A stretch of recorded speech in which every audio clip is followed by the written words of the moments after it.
Hello again, boys and girls of St Nicholas. I hope you're well and have had a good week, and that your family's well also, and I hope the sun is shining today for you.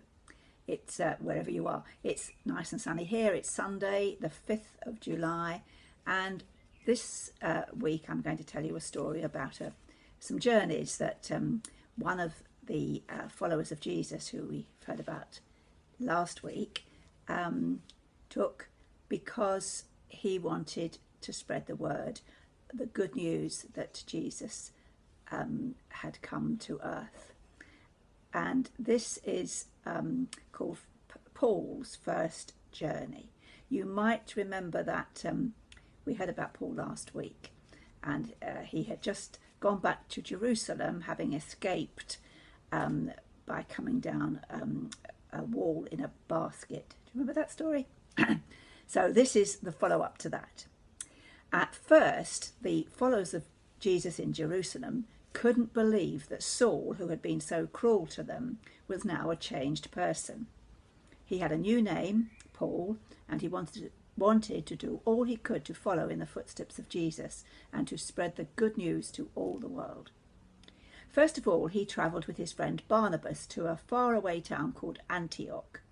Already there was a church there, and many people loved Jesus so much they were always talking about him, and they'd been given the name the Christians.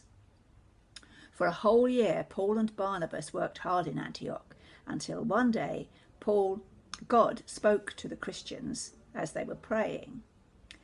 "I want Paul and Barnabas to do something special for me. They must travel far away to many other countries to tell people there about Jesus," said God. Full of excitement, all the Christians placed their hands on the two friends and prayed for them.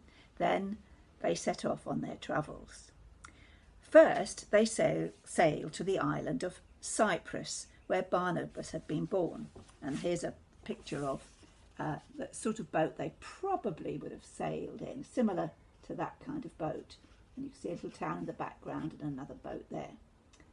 So that's the boat that Paul and Barnabas would have sailed in. And they went to the island of Cyprus, and the Roman governor there gave them a warm welcome. He wanted to hear about Jesus, but a friend of his, a magician called Elymas, was standing by. He didn't want the governor to believe in Jesus, and he kept interrupting Paul. This made Paul angry. He spoke sternly to Elymas. "Stop trying to twist the truth, you trickster.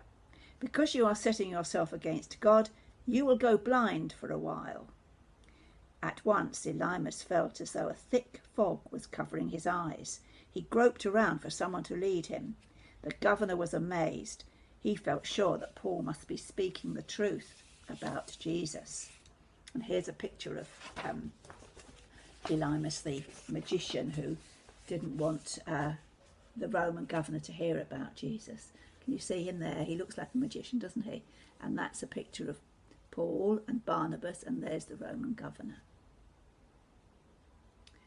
Paul and Barnabas planned to travel then to Turkey. And once they'd crossed the sea and reached the mainland, they went on their way over high mountain passes to a district called Pisidia. They began to teach the Jews who lived there about Jesus. Many of them listened eagerly, and the good news spread like wildfire through the surrounding villages. But the Jewish leaders were angry.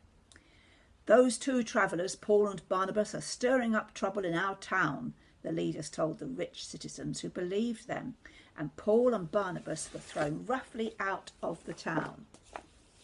There they are, being thrown out of the town. Can you see Paul and Barnabas again?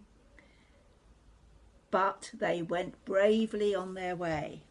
"God is with us," Paul said. "There are groups of Christians everywhere now, and the new Christians here will go on meeting together even though we've been thrown out." Paul always remembered the new Christians, even when he was far away. He prayed for them and wrote letters to encourage them.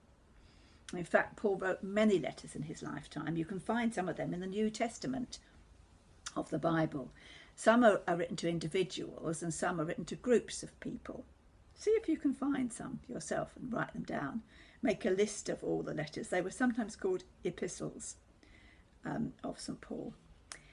So that's the story for today. Thank you for listening. I hope you enjoyed it. And I will tell you of an activity you can be doing soon if you like.